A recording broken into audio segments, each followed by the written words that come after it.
Ciertamente es que uno de los momentos que causa mucha confusión dentro de esta filosofía, y eso no porque sea muy difícil comprenderlo, sino porque lo aplicamos muchas veces mal, sobre todo cuando comenzamos, porque ciertamente también es que muchas personas que se acercan a la filosofía educativa de Charlotte Mason se acercan directamente al método y no conocen los principios que ella estableció para que todo lo que se hace en la práctica pues pueda cobrar ese sentido. Por eso el momento de la narración oral es un momento que debemos entender para evitar errores y evitar que la lectura de un libro vivo, por ejemplo, pues se estropee por nosotros usurpar el lugar de nuestros hijos durante la lectura y durante el tiempo en el que se hace este momento de compartir.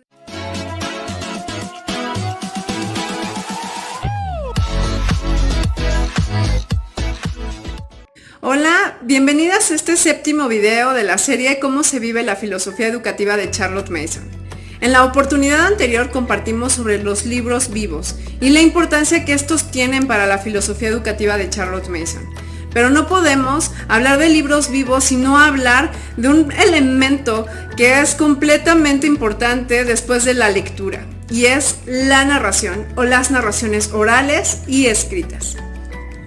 Creo que aquí cabe resaltar uno de los grandes errores que cometemos, y eso es que lamentablemente venimos de un sistema tradicional de enseñanza en el que el intermediario entre el conocimiento y nosotros o el niño, pues ciertamente es una persona que ha hecho sus propias relaciones con la lectura y que ha remarcado qué es lo importante que se debe aprender de esta lectura. Nosotros en casa podemos hacer esta diferencia y no cometer el mismo error al tratar de, como lo comentaba, usurpar el lugar del niño que hace las propias relaciones con la lectura, utilizando sus propias habilidades y capacidades mentales para hacerla.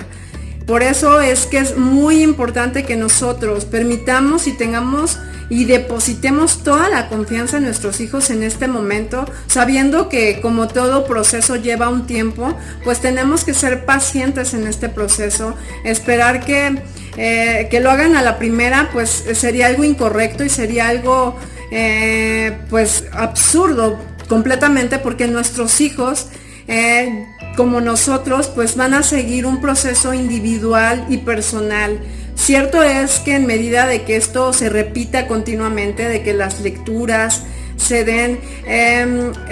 regulares y la oportunidad de la narración oral esté ahí, pues ciertamente es que nuestros hijos van a aprender a hacer estas relaciones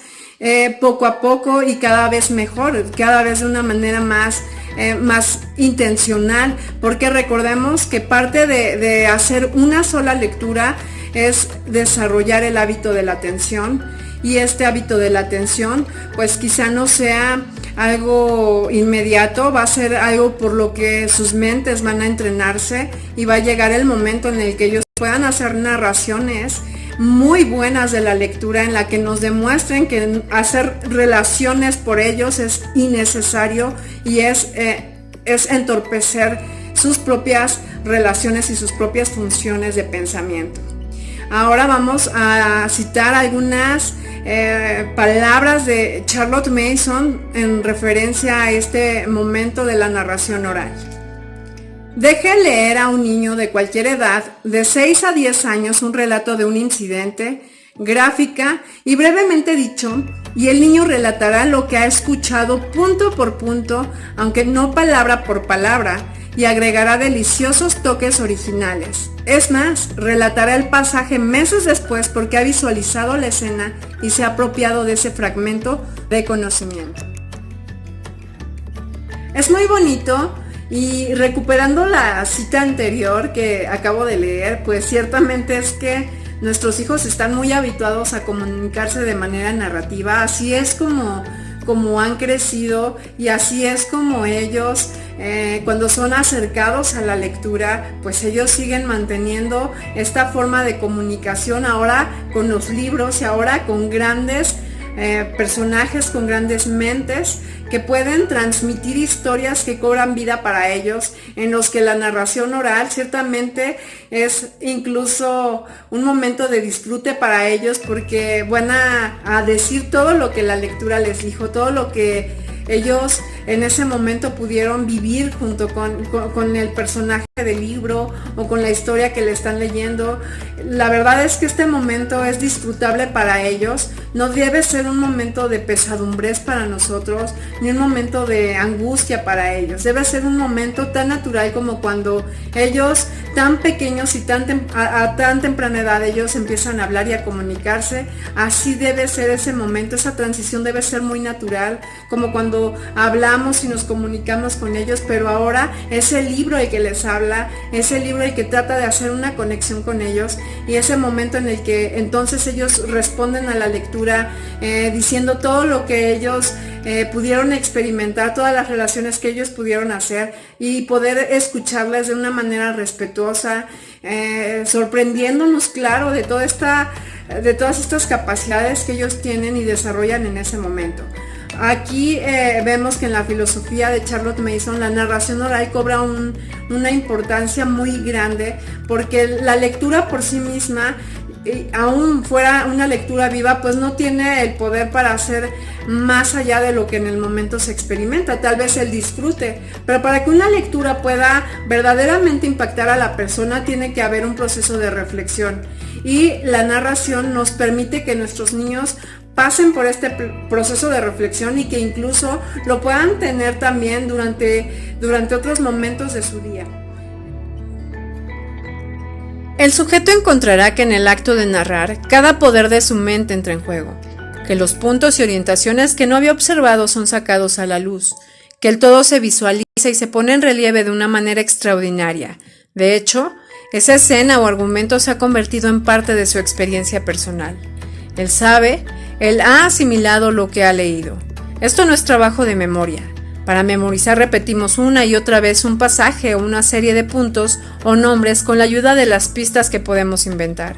Memorizamos una cadena de hechos o palabras, y la nueva posesión cumple su propósito por un tiempo, pero no se asimila. Su propósito es ser servido, no lo sabemos más. Este es un trabajo de memoria por medio del cual los exámenes se pasan con crédito. Cuando le pides a un niño que narre, estás pidiéndole que te responda con sus propias palabras lo que acaba de ver, escuchar o leer, porque el niño debe pensar detenidamente en la información y determinar cómo presentarla, mezclado con su propia opinión e impresiones. Este método de evaluación requiere un nivel de pensamiento más elevado que el mero relleno en el espacio en blanco o respuesta a la pregunta presentada con métodos hechos. El intelecto requiere un impulso moral, y todos agitamos nuestras mentes en acción. Mejor si hay un deber implícito en el fondo. Para los niños en clase, el deber actúa con la certeza de que se les pedirá que narren o escriban a partir de lo que han leído. Para los niños, el acto de narrar es tan placentero en sí mismo que la urgencia por parte del maestro rara vez es necesaria. Como un comentario final, solamente invitarte a que este momento de la narración sea un momento de disfrute tanto para ti como para tus hijos, que te tomes el tiempo de escucharles, porque yo entiendo que como mamás muchas veces estamos ocupadas en casa haciendo comidas o preparando el desayuno, y estos momentos en los que nuestros hijos tienen el acercamiento a la lectura, pues muchas veces lo tienen a solas. Hay una recomendación muy grande: qué libros se tienen que leer en familia, qué libros se tienen que leer individualmente. Y bueno, vemos que cuando nuestros niños son muy pequeñitos, pues las lecturas son en voz alta. Incluso cuando nuestros hijos son grandes, también hay momentos en los que hay lecturas que se dan en voz alta. Cuando leemos un libro de literatura, cuando leemos alguna poesía, cuando leemos la historia, cuando leemos tal vez también geografía quizá, o cuando leemos